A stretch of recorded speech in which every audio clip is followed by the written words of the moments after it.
Hymns of Bharadwaja, Sukta 9.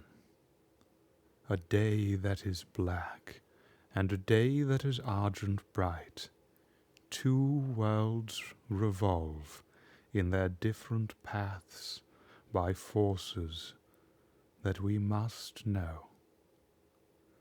Fire, the universal Godhead, like a king that comes to birth, has thrust the darkness down by the light. I know not the woof, I know not the warp, nor what is this web that they weave moving to and fro in the field of their motion and labour. There are secrets that must be told, and of someone the Son speaks them here, one highest beyond, through his Father lower than he. He knows the warp, he knows the woof, he tells in their time the things that must be spoken. This is the guardian of immortality, who wakes to the knowledge of these things. Walking here below, he is one highest beyond, who sees through another. This is the pristine priest of the call. Behold him. This is the immortal light in mortals. This is he that is born and grows with the body, and is the immortal, seated and steadfast forever. An immortal light set inward for seeing. A swiftest mind within in men that walk on the way. All the gods with a single mind, a common intuition, move aright in their divergent paths towards the one will. My ears range wide to hear, and wide my eyes to see, wide this light that is set in the heart. Wide walks my mind, and I set my thought afar. Something there is that I shall speak, something that now I shall think. All the gods were in awe of thee when thou stoodest in the darkness and bowed down before thee. O fire!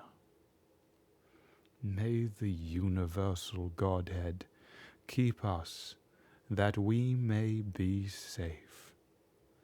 May the immortal keep us that we may be safe.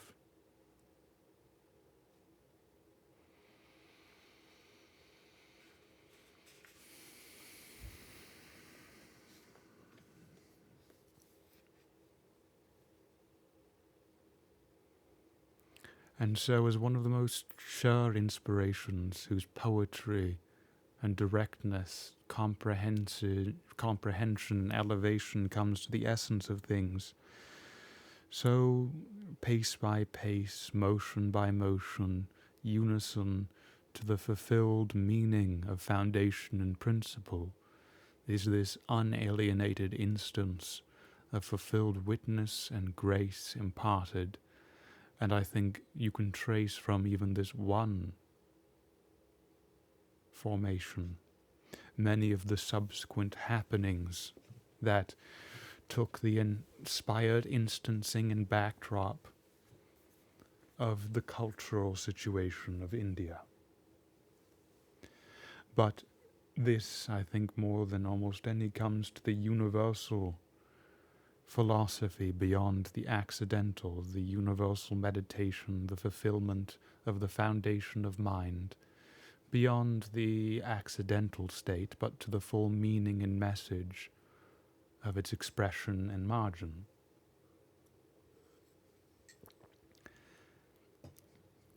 So the combination of the golden brightness and the mantled darkness of these two aspects of energy and peace and continence of being that integrate and resolve in the perfection whose animating, full inspired presence fills the fabric of rapture of all these various passages of Bharadwaja, that sees everything being pivoted in this central and universal nature that is eminent, immanent, all creative and all supporting, and all demanding of pious realization and engagement.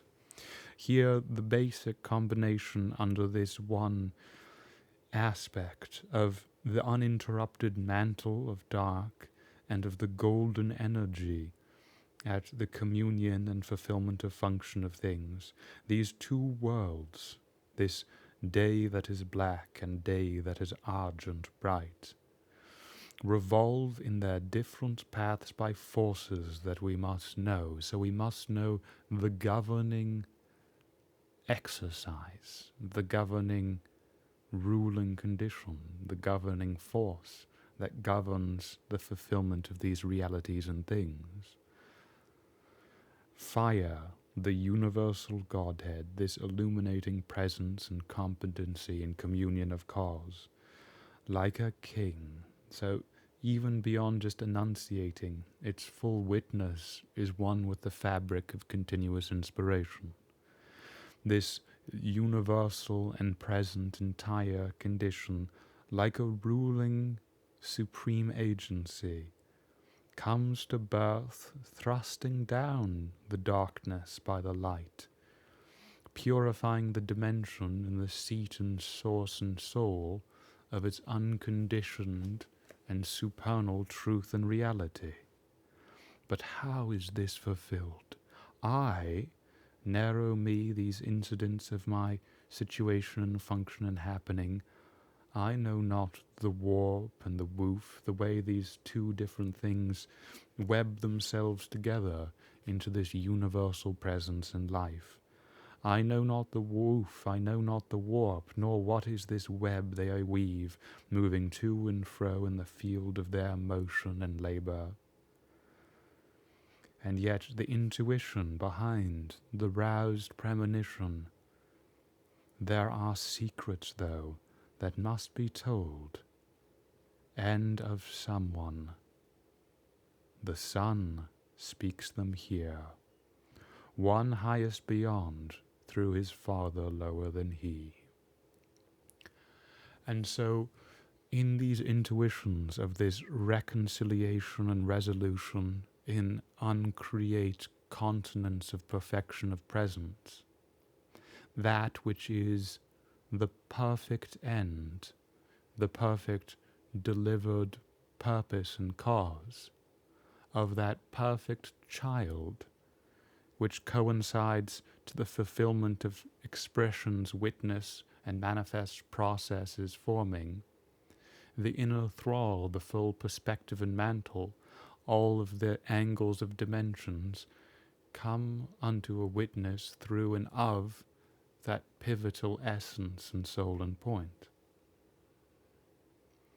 And so this intuition of this full revelation of this uncaused cause, exceeding even those things that bring it to birth in its own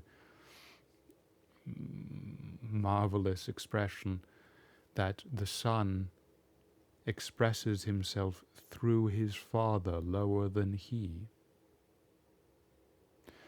So as I said, as we can see, for instance, the principle that is living the life being superior to the witnesses of its narrow participation and functioning, so the leaf which may conduce to the fulfillment and realization of that which is the plant, becomes expressing of that greater child that is greater than its parent in this kind of intuition and rousing, which carried its reverberation to the primary Purusha or soul or Narayana or the eternal and unconditioned that lays down at the source of process, at the beginning of the waters, on the snake, and hence is reposed, and all of this is fulfilled to its witness and fruition and happening. There are secrets that must be told, and of someone the Son speaks them here. And so this Son, this delivered birth, is this delivered birth, this reality of fulfilled fruition and function of awareness, but at the same time is the one highest beyond, through his Father lower than he. So some of the greatest intuitions and realizations that have been important, for instance, the formulae that Newton would take from the corpus hermeticum or portions of a hermetic document, was the same that is above is here below, the same that is eminent is here and manifest, that the soul of creation is this uncreate. These intuitions of seeing the eternal as the fulfillment and witness of realization of fulfillment of all presence, in the same way are contained pregnantly in the same dimension of intuition that is here roused. So this reality, this nature, this perfect Son, this perfect reality, he knows the warp, he knows the woof, he tells in their time the things that must be spoken. This is the guardian of immortality, who wakes to the knowledge of these things. So he is the perfection of this living garden. All the life is a reflection of that which is reposed unto the life of itself, and communion and realization and dawning unto that becomes exceeded like the sun exceeds the dawn. It's just an effect that comes to its full coordination of being in and of and through that. This is the guardian of immortality, who wakes to the knowledge of these things, walking here below. He is one highest beyond, who sees through another.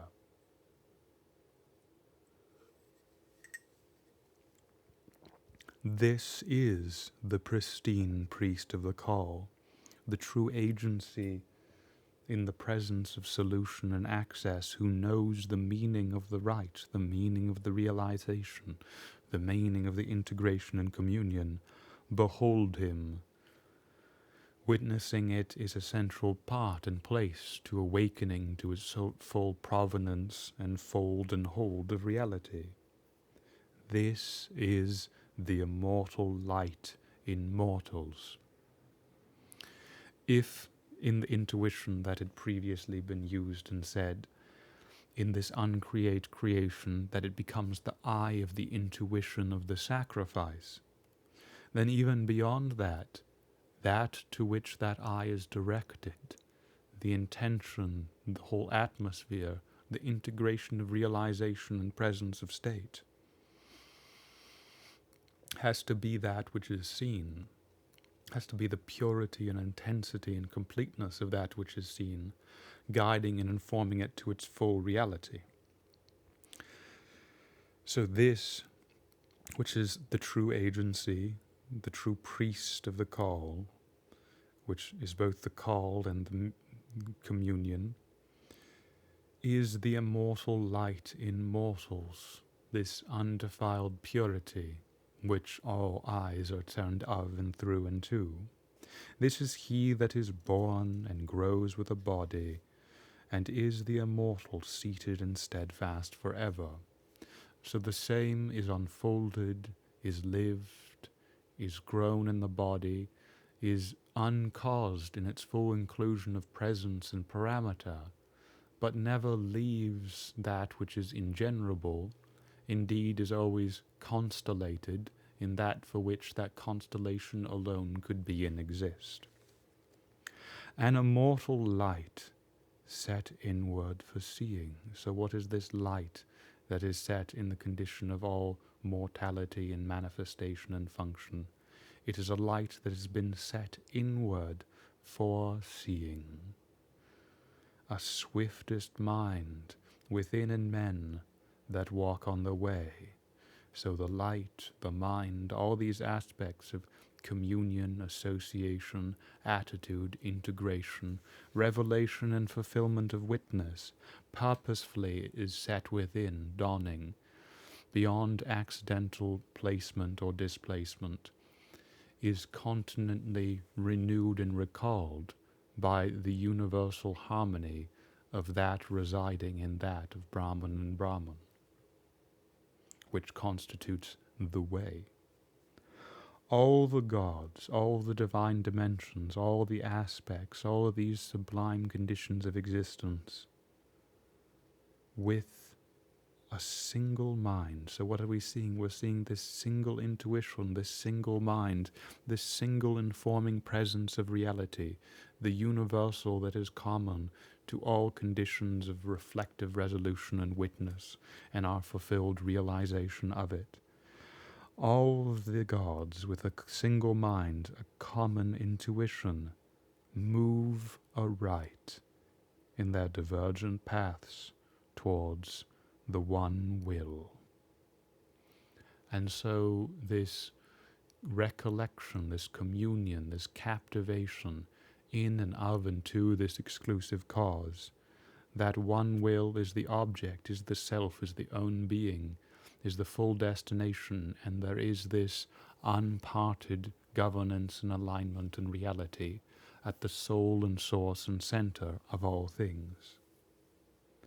And so how do we rouse, how do we align, except continently, inclusively, with human fullness, except beyond the limitations of accidents? And how is this reconciled and aligned and expressed here, but by the furthest dimension to the most subtle and universal and essential? So my ears range wide, the vibration of the function of happening, and wide my ears to see the fulfilled witness, wide this light that is set in the heart, intensifying. Wide walks my mind, and I set my thought afar. All of this realization is beyond the accidents of dimension. Something there is, direct and complete and continent to this purpose and soul and engagement of agency and presence.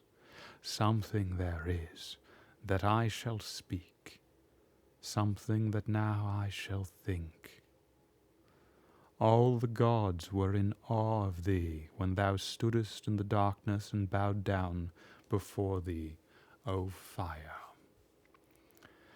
And so what is this that should be roused and witnessed and addressed and comes to the full communication and inspiration of being and nature and rapture here?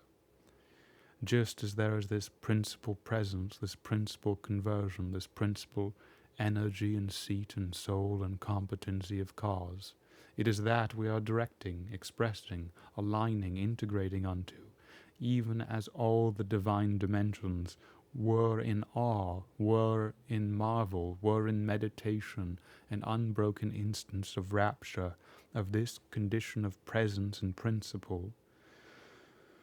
So in darkness all things turn into and unto this light, and do obeisance, surrender to the being of being and realization of this truth and soul of communicating and imparting.